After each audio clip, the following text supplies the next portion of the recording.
this is Shel C from Paper Octio Studio, and I'm sharing today a tag that I made in an attempt to challenge myself to clean up my desk. And I'm also going to do some shout outs of some channels that I think need some more love, that I really love, and I think I want to share them with you. So this big pile of stuff that you see me sorting here was all on the shelf right above my desk. My desk has like a, I don't know what you call it, it's like this shelving thing attached to it. And whenever I'm doing a project and I have a little scrap of something that I want to save or something that somebody sent me, but I don't know where to put it because I don't have any organization, I just put it on the shelf. And also if I'm like doing cleanup of paint, I sometimes put it on tags. And you can see these tags here that I have just, they just have some backgrounds or extras on them. And I want to clean that mess up. And so I decided to challenge myself to make something, well, to make many things, probably tags because I have so many tags, with the stuff that's just there on the desk. And I challenge you to it too. Go clean your desk off and make something with just the stuff that's there. I want to see you do it. I challenge you. So I decided to make a tag using this tag background right here. And I am using some different collage elements. There's a flower when I tried to figure out how to do the 5-petal flower that Shannon Green does. And there's a little printout off the computer of when I made a page. And there's this clock that was cut out of a newspaper type of an ad. So I decided to start out with those. And I'm just going to glue them on there. And as I'm gluing, I'll start my first shout out to a channel that I think deserves some more YouTube love. And the first one I'll give you is the Shel Studio. And as I'm doing these, I want to try to, I'm trying to learn how to do those little info cards that just pop up right at the right time when you say it. So hopefully a little thing for a link to the Shel Studio just popped up right now. We can all hope. And she does really great watercolors and kind of almost has a teaching style of teaching you how to do watercolors, and she can draw really well. And I enjoy her type of video. She does something similar to me. She talks over the videos.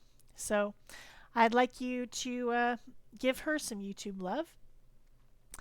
And the next thing that I'm doing here is I'm adding some shading and adding a little bit of extra color. I'm going to try to stick in the colors that are on the tag already. There was some leftover splattered paint in like a teal and some pinks and then a little bit of orange, some kind of scrap on there. I'm not sure what it was, but it was glued on there. So I'm going to try to stick within those ranges of colors. And now I am going to color in the fairy using my Inktense pencils and trying to stick in that same range of colors. And I'm using a water barrel brush to activate the pencil after I color it on. So while I'm doing that, which is going to take a while, I'll give you my next shout out, and that is Albert Crafts. Albert's channel, he does like he builds things with paper. He does some cards and some scrapbooking, but he uses scrapbook paper. He made this really cool like book thing that has all these pockets, and he just does it so precisely.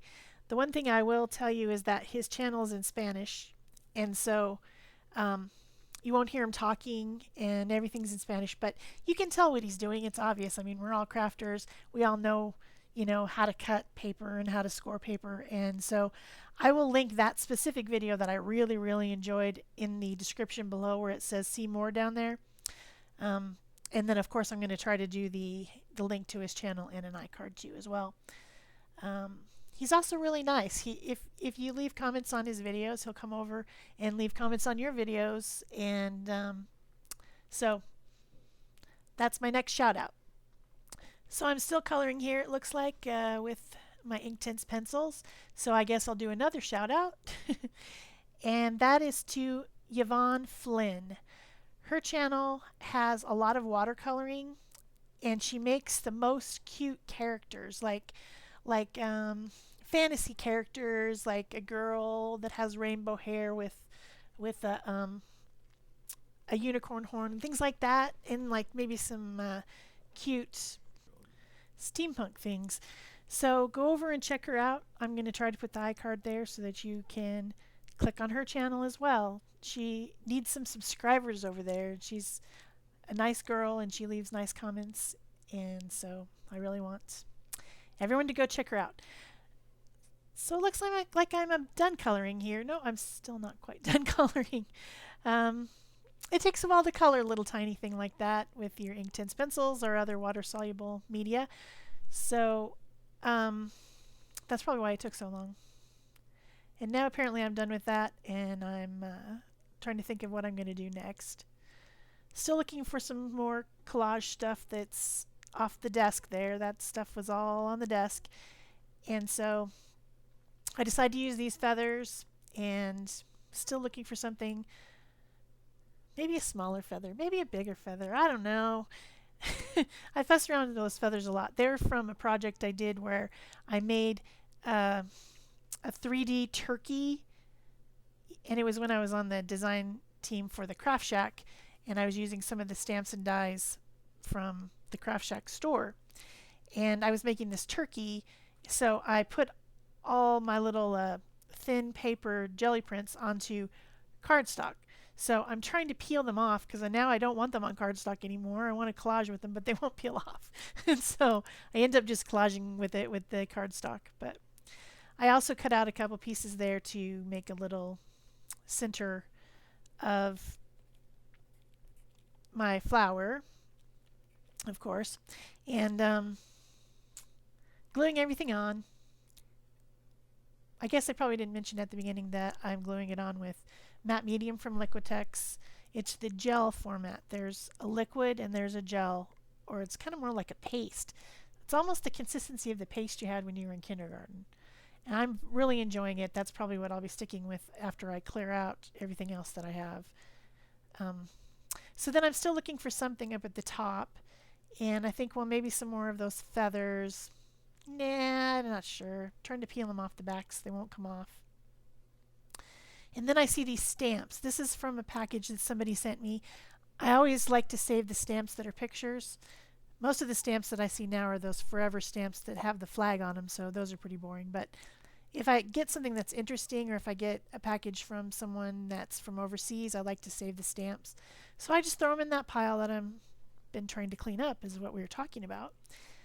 So I decided to use these two little stamps that have hummingbirds on them because I figure there's a flower and there's a fairy sitting on the flower. I'm not really sure what the time clock has to do with it. I just liked the way it looked. It's not really telling the story. And the feathers, maybe they fell off some colorful bird and they landed in the bush that the flower is on, where there happens to be a clock. I don't know.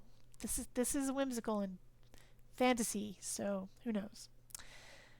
So I do finally put on the little stamps, and I leave them on there with tacky glue. I decided not to do the other stuff because they're very, very thick. The package was made out of watercolor paper.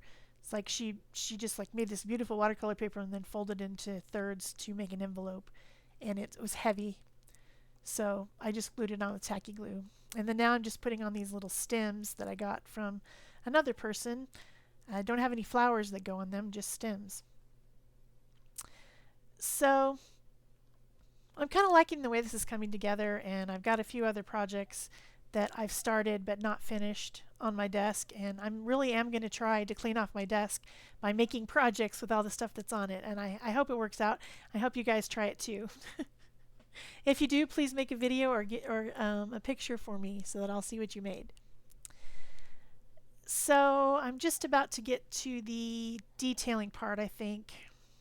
So I'll do my next shout out during the detailing.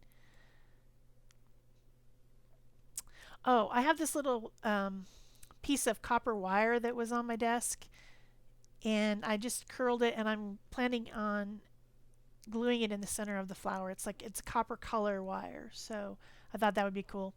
And now I've got out my extra small pit pin for detailing, and I'm doing some detailing. So the next shout out I would like to do is to Eleni S. I love her faces. She makes the most beautiful, all girls, you know, they're all girls, but they're gorgeous. She does a really great job of drawing and shading, way better than me. So I'm going to give her channel a shout out, and I would like you to go over and visit her as well. She also is, along with another person, is having a 12-month long mermaid challenge, and they have a Facebook group for that. So if you like to draw or paint or sculpt or whatever mermaids, that's a really great group to join. And you just make one once a month and post it, and they're all really nice. Nobody's critical or anything. So that's a Facebook group. I don't know if I said that, but I think it's just called the Mermaid Challenge. You can just search on Facebook for the Mermaid Challenge. So now I'm doing the highlights. I got done with all my little teeny tiny fine lines. That little fairy is tiny. She is tiny. So even my fine tip Posca is kind of making too big of highlights, but I'll live with it because I love my fine tip Posca. So it's going to be on there no matter what. And then I've got my black as well, and I'm doing some detailing with that. That's my black Posca pin. My favorites. I do really like that set of pit pins though, especially for illustrations. I've been doing a lot of illustrations lately, so they are great for that because you can do different line widths, and then once the ink is dry, it's permanent because it's India ink. Someday I'm going to find out what India ink actually is. I don't really know. Now I've got my Stabilo All pencil, which is a very water reactive pencil, and I'm just doing a little bit of shading around the clock and around the feathers and the stamps, just kind of to give them more depth and blend them into the background. Since this is a collage, everything is stuck on there. So if you do this step, it really helps things to look more cohesive and more like it's all one piece instead of just a bunch of stuff glued on a piece of paper, which is what it is. And then I'm adding some depth of color to my little feathers because they were kind of boring. So I'm doing that with my intense ink tints pencils. They are very intense because they're ink tints. And blending that with my water barrel brush. So this project was really fun. I did make I started 2 other tags and made a third, which you will see in a later video. And then I'm still going to work on that. I ended up putting all the stuff that I sorted into some plastic boxes so that at least it's not on the desk anymore, but it's still there somewhere being messy, and so I'm going to work on that some more. Some more highlighting. You know, I can't get enough of that highlighting with the white pen. I really think it makes everything stand out. And now I think I'm trying to think of what to do. I don't know. I know I want to glue that wire. Oh, I know. I thought the fairy needed some sparkle, you know, because fairies have sparkle. They're sparkly. So I'm using the Wink of Stella brush. It's the one that's clear, just has clear glitter in it. It's like really super fine glitter in some sort of a suspension glue. I don't know what it is exactly, but it makes it everything shimmer. And I was just going to do the wings, but the thing about Wink of Stella is that once you start, you cannot stop. You just keep putting it on everything because it's so fun. That's a warning for everyone who hasn't tried one yet. Then I used my Ranger Archival black ink just to do like an edge around the whole tag. But if you've ever seen any of my altered tags before, you know that I'm going to back that thing. I'm going to put a backing on it because I always do put an extra layer on my tags. I just think it looks nice that way. And then of course I have my new metallic copper paint, which I have to use because I love it so much. It's PBO. And I just got it recently, and I really love copper. And that's copper metallic paper. You can't really tell in the video, but it is copper colored. It doesn't look the same as the paint, but in real life it does. So I don't know, that's weird. So I have my copper paint splatters, and then I put my tag on a copper layer. I just like the way that looks. I don't think a lot of other people do that with their altar tags, but I pretty much always do. Probably from a throwback from card making days where everything had layers. I don't know. Then punch it. And then now is when I want to put that little piece of wire in the center of the flower. And I'm trying to get my 3D gloss gel open. I can't get it open, so I give up. But don't worry, I did end up doing it in the end. I had a male person open it. And I also used some copper glass glitter from Prima in the center as well. So you'll see that in the close-ups, which are coming up really soon. So I hope you enjoyed this video, and if you did, please subscribe or like or comment or share or do something so that YouTube knows I'm making something valuable. And also, of course, please go visit my shoutouts and give them some YouTube love because they deserve it. They've got awesome channels. And here's your close-ups. Thanks. Bye-bye.